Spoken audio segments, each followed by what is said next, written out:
Magandang umaga, ngayon ay araw ng Huwebes, June 6, 2024 at narito po muli ang update sa lagay ng panahon. Ayon pa sa Pag-asa, southwest monsoon o habagat ang nakakaapekto ngayon sa western section ng Luzon at Visayas. Samantala, wala pong bagyo o low pressure area na minomonitor sa loob ng ating Philippine Area of Responsibility na maaaring makaapekto sa ating bansa.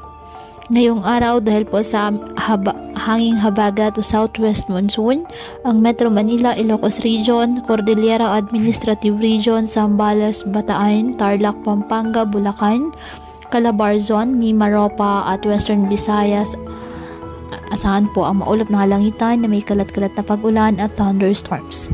Ang nalalabing bahagi ng ating bansa, bahagyang maulap hanggang sa maulap na halangitan with isolated rain showers or thunderstorms dahil naman po yan sa mga localized thunderstorms.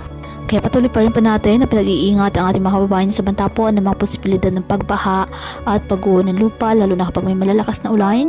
At ugaliin po na magdala palagi ng payong o hatan mo panangga sa ulan sa tuwing lalabas po ng ating mga tahanan. At yan po muna ang update sa lagay ng panahon ngayong araw. Muli patuloy po tayo na mag-ingat at palaging tandaan, God loves you. Stay safe and God bless.